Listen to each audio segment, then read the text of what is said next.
welcome back. A group of Coral Gables High School students are helping their sister school in the Dominican Republic with a project that will change lives. With us today are two students and members of the International Baccalaureate Honor Society, Larissa Weinstein and Natalie Azorey, who also is the president of the IB Honor Society. Thank you, both of you, for being here today. Thank you. Thank you. So I didn't even know Coral Gables High had a sister city, a sister school. I mean, I know that the city has sister cities, but I didn't know that also extended to schools. Tell me about that program. Larissa will take this.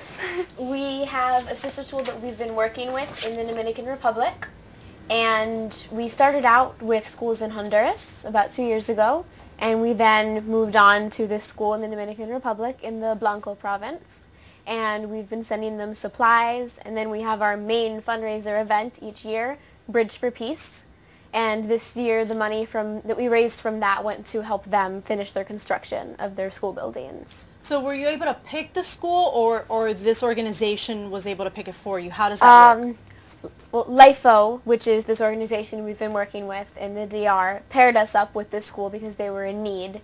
The LIFO, we got paired up with LIFO because one of our counselors, the IB counselor, Miss Claudia Basso, her brother is actually one of the founders of the organization, and it was founded over 25 years ago. When they were in high school. Right, when they were high school students. And the main purpose of the organization is to give aid to poor, impoverished people in needy countries. And so one of their focuses is the school, and that's how we were able to get that connection and get paired up with the school in the DR. So this school, you know, we've seen some pictures and we see classrooms very, very basic.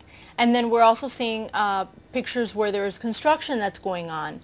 In this case, their need was money to finish the construction, right? Right, yes.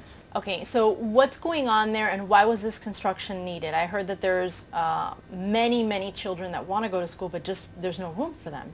Right. The school itself is very small. And so every year they have to turn away hundreds of students, local students, to schools that are further away. And, you know, with lack of transportation, oftentimes they have to walk the distance if they want to go to school. And so what we hope is that with this new building, the school will be able to accommodate a lot more of the local students and give them that opportunity to get the education that not only we think they need, but that they also want. And the fundraiser, you had it recently, and what did that encompass, and how much was raised with that? The fundraiser, Bridge for Peace, was a walkathon event that we held at the school track where students were pledged money per lap. So they would walk laps and raise money to donate that way. And then we also had an international food festival. Since we are the International Baccalaureate program, we had all the different language programs bring food to sell to also raise money that way. And we had fun events like a mechanical bull, a rock climbing wall, sort of make it a big fun day for everyone to come out and support. And we raised $12,000. Wow. This year, which is also, this is our second annual Bridge for Peace Walkathon. So that means last year we had one. Last year's raised over $6,000. So we nearly doubled the amount this year. Not all the money is actually going to our sister school because of what happened in Haiti. We're giving a portion of the proceeds. It's going to be split half and half to the Haitian relief efforts. But with the money that we are giving to the sister school, they'll be able to finish their building. Really? Wow. Okay, that's really nice. And is there any more that they need, or they'll be good after this for now? Right. What they told us was that they needed $4,200. So we actually went over and above. We set a goal of $10,000 because we really wanted to get a lot of support from our community and from the student body, and we did. So it was very successful for us. So what, once this is done and you expect construction, they're going to get the money soon, I'm assuming, through this organization. Once the construction is done, what do you hope you'll get from this relationship? Are you going to continue it in the future? And will you even go visit and see the school?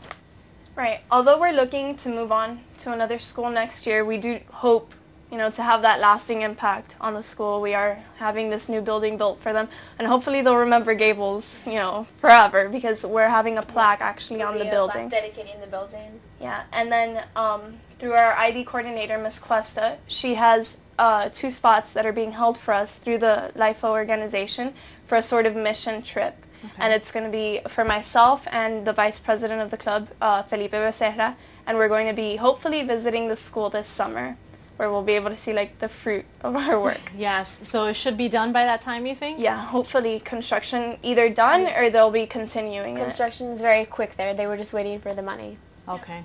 Well, it's a great story. We wish you the best of luck in future endeavors, and we hope to have you soon on the show again to chronicle your successes. Thank you so much. And changing topics now, the memory of a late community activist is being honored in a very special way. Washington Park, which is located in the heart of the city's McFarland Homestead Historic District, was officially renamed William Alexander Cooper Park. David Alvarez has that story. Thanks, Belkys. I'm here at the newly named William Alexander Cooper Park, where the city held a dedication ceremony honoring the late community activist. City officials, family, and members of the Golden Gate and McFarland Homestead subdivisions of Coral Gables were all in attendance for the ceremony. The park, which was formerly known as Washington Park, is in the heart of the Golden Gate subdivision. Cooper, who was a resident of the neighborhood, was a strong activist for that area of Coral Gables.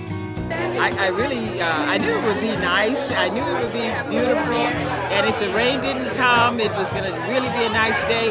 But I never expect the crowd. I mean, Bill was such a wonderful person. Everybody loved him. And I just guess it's just the way it was. He was a person that engendered this kind of love. And he was involved with so many things. As the ceremony began, students from the George Washington Carver Middle School Band performed, and other children read some of the family's favorite poems. The mayor and family members spoke about the late Cooper, but it was Leona Cooper, William Cooper's wife, that showed how much this park means to the family. But I want to tell you, this is very special to me today, especially this park. William played along these streets here. These used to be streets in here, and houses were here. And I think this weather is excellent today because this is how William would have had it. The renaming of the park first started when Commissioner Maria Anderson initiated a motion to change the park's name to the Commission. I just thought this was a perfect place to honor them. This is where he played, where he lived, where his family lives, where there'll be a living testimony to him for the rest of his life for his good work. And so for me, it was actually the nicest project I've ever worked on in the City Commission. Because it was about honoring somebody that has made a difference in our Coral Gables community. Cooper was president of the Lola B. Walker Homeowner Association of Coral Gables and was actively involved in putting the McFarland District on both the Coral Gables Register of Historic Places and the National Register of Historic Places. Well, I'm very pleased today, very happy, and I know that my brother William is smiling down. William was a very modest person, but he loved the neighborhoods and he was forever doing some kinds of things to improve.